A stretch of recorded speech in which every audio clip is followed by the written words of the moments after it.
An ATV crash in Laurel County kills a 17-year-old girl and injures another teen.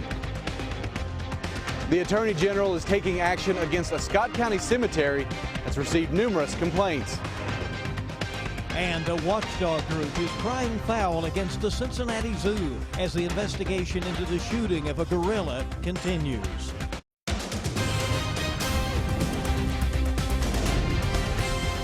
This is WKYT News at noon.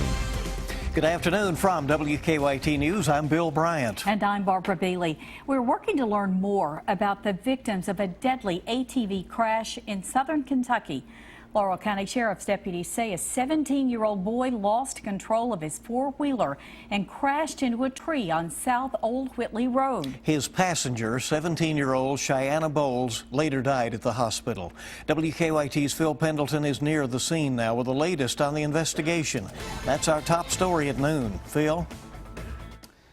The crash happened about 7 o'clock on Monday night here on South Old Whitley Road, which is near the Lilly community. The coroner tells us that the victim of that crash is 17-year-old Cheyenne Bowles, and she was pronounced dead at a local hospital. Now, the crash happened here as there were two teenagers on the ATV. I'm told that the ATV was actually Bowles' vehicle, but a friend was the one driving. We are told that he was on South Old Whitley Road and failed to make a left-hand turn at the bottom of the hill and went down a 15-foot embankment and overturned in a creek. Both were sent to the hospital, and that's where the 17-year-old Bowles was pronounced dead. It was just a horrible accident, and it was really tough on the emergency crew that was there and the officers that were there. This is really tough whenever a young person's involved in a crash like this.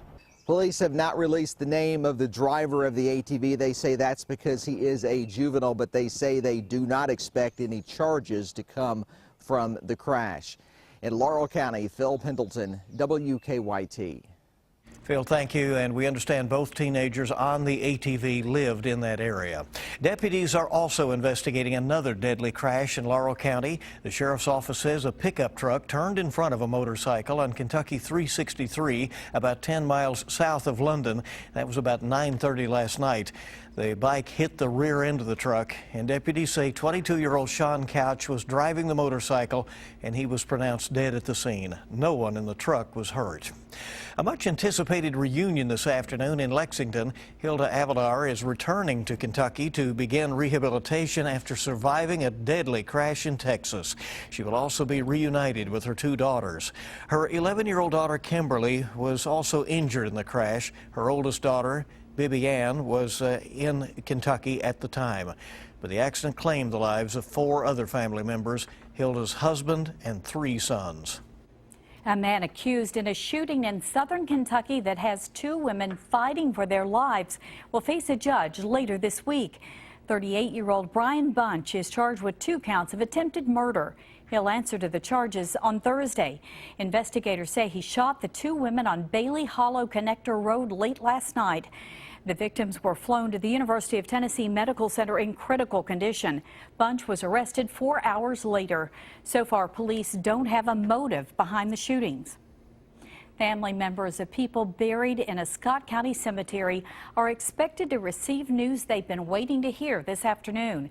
The Attorney General will make a consumer protection announcement at 1:30 regarding Crest Lawn Cemetery. For months, the cemetery was left in disarray, and as WKYT's Victor Puente reports, the caretaker is now under investigation by the Sheriff's Office.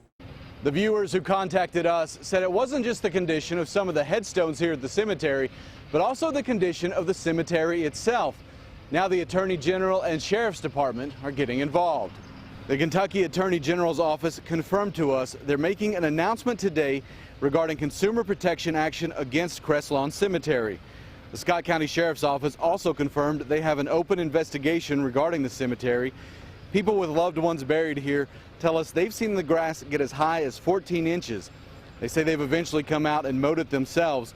They're also upset about the condition of some of the headstones at the private cemetery.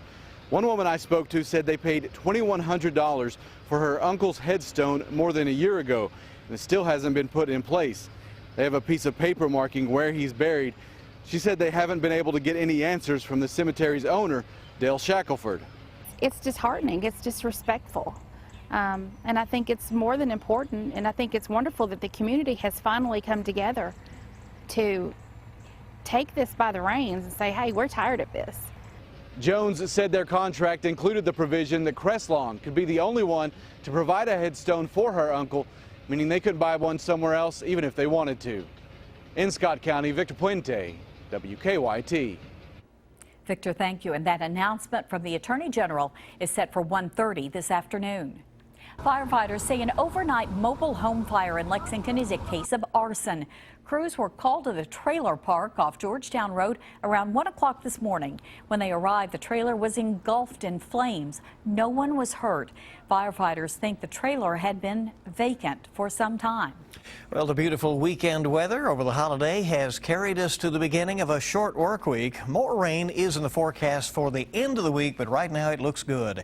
WKYT meteorologist Micah Harris is live at our First Alert Weather Center with some details. Micah. Boy, are we steamy already, low to mid-80s outside, and we'll finish off in the mid-80s once we approach the rest of the afternoon for everybody else. London at 80 degrees, and that goes for Jackson. But looking at Frankfort and Lexington, we're already getting a jump start on those mid-80s. We may even finish off 87, 88 degrees in those spots. But for the most part, it's just going to be warm. We'll just put it that way. Humid conditions later on this afternoon, too, if it's not already. I mean, I stepped outside just about an hour ago. It was already a little bit humid, and it's becoming even more than that later on today. Late week changes, and these are big changes. These aren't just, okay, we're going to drop it a couple of degrees, throw in a small chance of rain. Now, these are big changes in the forecast that will change up your plans later on this work week, and I'm going to show you how that's going to happen and when you need to start making backup plans. Plan B coming up in just a few minutes. Okay, see you shortly. Thank you, Micah. More rain is on the way to parts of Texas already ravaged by deadly floods.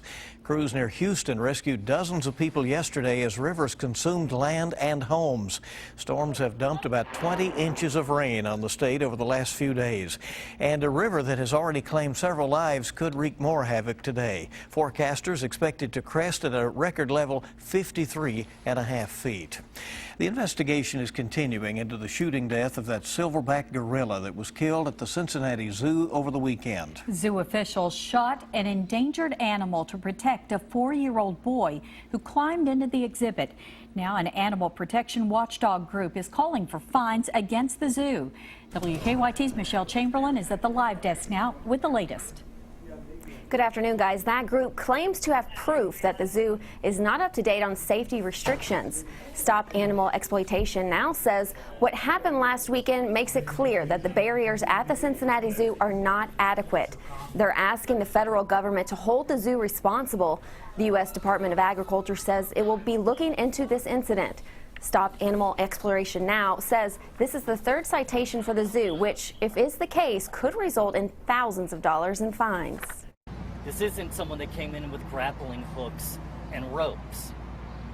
And from what has been discussed in the news media, it didn't take this child that long to get through. So you tell me, if a 4-year-old child can get through the physical barrier, is that a safe barrier? Federal inspector reports viewed by the Associated Press show the zoo's Gorilla World exhibit was inspected in April and no violations were found.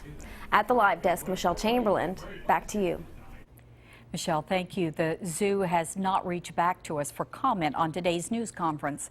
Director Thane Maynard did speak yesterday saying, quote, the gorilla exhibit is safe and the barrier is safe. Kentucky State University has named a new interim president. The Board of Regents announced the appointment of Dr. Aaron Thompson this morning. He's currently the executive vice president at the Kentucky Council on Post-Secondary Education. He'll take a leave of absence to lead KSU immediately until a permanent replacement is found. Republican presidential candidate Donald Trump trying to account for millions of dollars in donations from a fundraiser earlier this year. We'll have the latest from the campaign trail. It's coming up on Kentucky's #1 Midday News. Also ahead, a religious experience for Kentucky native George Clooney in Italy. We'll explain next on WKYT. Welcome back to WKYT News at Noon. After months of lingering questions, Donald Trump is addressing the controversy surrounding his donations to veterans groups. Kenneth Craig is at Trump Tower in New York with the latest. Donald Trump held a news conference at Trump Tower in New York City to answer questions about money he said he raised for veterans groups. The money's all been sent. I wanted to keep it private. If we could, I wanted to keep it private because I don't think it's anybody's business. The billionaire boasted about raising millions of dollars for veterans at a rally back in January. We just cracked $6 million, right? $6 million. But for months, details were vague about exactly how much was raised and which groups received the money. Honoring America's warriors, $100,000. Hope for the Warriors, $65,000. The presumptive Republican presidential nominee complained the media is spinning his good deed into something negative. I have never received such bad publicity for doing such a good job. Whether this controversy hurts Trump remains to be seen. A new poll shows Trump and Hillary Clinton in a virtual tie. Clinton leads by 2 points, just over the margin of error. The same poll shows Bernie Sanders leading Trump by 12 points. We don't get intimidated easily. With just 1 week to go before California's primary, Sanders is campaigning hard there, forcing Clinton to return earlier than planned in an effort to avoid an embarrassing loss. Kenneth Craig, CBS News, New York. And Clinton did get a bit of good news in California today. Governor Jerry Brown endorsed her, saying that he was impressed with Sanders' performance in the primaries, but that Clinton has shown the ability to get things done. The World Health Organization is updating its advice to women who have been in areas hit by the Zika virus, telling them to wait even longer to conceive. The WHO says couples or women who are planning pregnancy who live in or are returning from the Zika-hit areas are strongly recommended to wait at least 8 weeks before trying to conceive to ensure the virus has cleared their bodies. Zika has been linked to a rare defect in which babies are born with abnormally small heads. George Clooney, Richard Gere, Salma Hayek are among those honored by the Pope at the Vatican this weekend. It's the one thing that we know, and it starts with schools, is that hatred and bigotry has to be taught. We're not born this way, we learn it. The actors were recognized by the Pope and received medals for their contributions to a school initiative intended to promote educational projects across the globe. It connects technology with arts and sports to promote integration, working with more than 400,000 schools in 82 countries.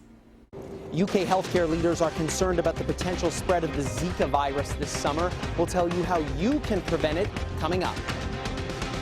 Yeah, we have a beautiful rest of the day in store, but once we get out of today, once we move forward, here come those rain chances. I'm going to show you when I expect those to move on in, coming up next.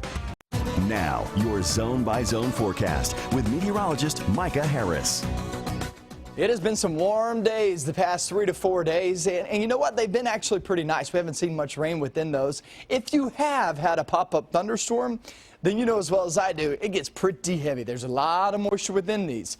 However, when you're looking outside and you see upper-level cirrus clouds, none of those in the history of weather have ever put off rain. So don't worry about any rain with that. But it's when you start to see those cumulus clouds start to build up, that's when you expect those puffy, kind of cotton ball looking clouds. That's when you know you could expect maybe a rain chance out of that. But for the most part today, it's only 10% chance. So I think we're good to go the rest of the afternoon. I know we're good to go. So take off. Enjoy the rest of the afternoon. Remember, it's going to be warm. It will be humid. We're already in the lower 80s for many locations, 82 degrees. Down south into Wayne County, we go across the Bluegrass region anywhere from 79 to about 82 degrees. Look at Frankfort at 84 degrees, getting a nice big jump start on everybody else. Down toward the far southeastern zones, that's where some clouds are moving overhead. And you may get a pop-up thunderstorm down in that direction. We're seeing a couple of rumbles just to the south of the Appalachians. And so we're going to be seeing that. That's going to be the case going into the rest of the afternoon. It's going to be warm for everybody. Everybody will feel that stickiness as you step out the door. Once we head off into the evening hours at 8 p.m., heading out to the ball fields, you're at 81 degrees. Go overnight and into tomorrow. Look what shows up. Look at that icon tomorrow. 1 p.m., yeah, we're talking about possibility. It's a small chance, but there is a possibility that we're going to be seeing some rain for tomorrow. It's only about 30-40%. Definitely no washout, but but it's still there. And that tropical feel is still there too, but that's going to change in the days to come. So that's going to be tomorrow. Tomorrow it's about 30-40%. Thursday, more like 60-70% because that front gets a little bit closer. These are not pop-up thunderstorms. This is frontal induced, meaning here comes a front that's going to be pushing on through, and fronts typically give us that widespread rain, and that's what you can expect on Thursday and also Friday. There's not a lot of kick to these, to this front, which means it's not going to pass through very quickly. It's going to kind of settle over us for a little bit, try to move on out. Remember, those mountains are just to the south of us. So those mountains typically say, yeah, you know, with that Gulf air streaming on in, it's going to be hard for you to pass on through. We're just going to keep you around for a little bit. And Thursday and Friday, no doubt about it, are wettest days, but we'll see if that front can pass through for the weekend. As of right now, I'd lean more toward the wet end of things than the dry end of things, but we're still days away, guys. We got a lot going on as we approach the weekend with some relays of life and also just several events going on. Don't forget Lexington Legends 25-cent hot dogs tonight. All right. You can't beat that. Oh, my gosh. I know, I'm like, I can spend, what, $1.50 and get 6 of them? I might be in on this one. You're doing all right with that. That's a good deal. How about that? I like it. Well, it's not penguin Come weather, out and but just watch you eat. not penguin weather, but we're going to have a penguin We here will. shortly. It's going to be Just fun. put it on Twitter. Green Really, bean. really cute. Love 'em, love 'em. She's cute, and she'll be Green with us bean. shortly. We're coming back in just a moment with sports. Could a former Kentucky Target be headed back to Commonwealth? And the NBA Finals are set, and the champs return in spectacular fashion. Dave Baker's next with sports. And let's see how the shortened week on Wall Street is starting. Well, on the Dow, not so good. NASDAQ's okay. The S&P 500 off some.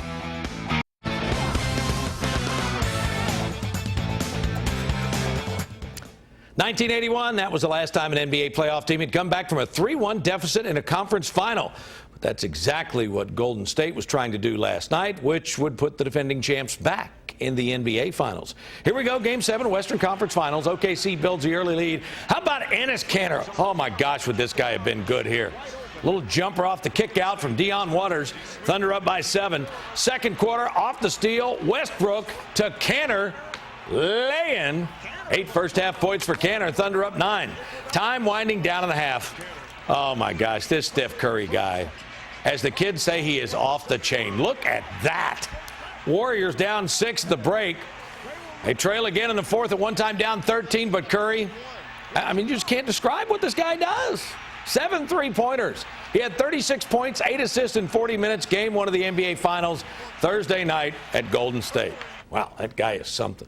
Meantime, the rest of the league is trying to get ready for next year, and the Phoenix Suns have certainly taken a liking to John Calipari players. Eric Bledsoe, Brandon Knight, Archie Goodwin, and Devin Booker all on the roster. And the Suns worked out another pair of former Cats on Memorial Day. Tyler Ulis and Alex Poitras were among the 6 working out for the Suns yesterday. Booker reportedly also in attendance to watch his former teammates. Phoenix holds the number 4, 13, 28, and 34th picks in the June NBA draft. That item's a bit of newsier because if you remember, John Calipari said Poitras wouldn't work out until his knee was fully healed.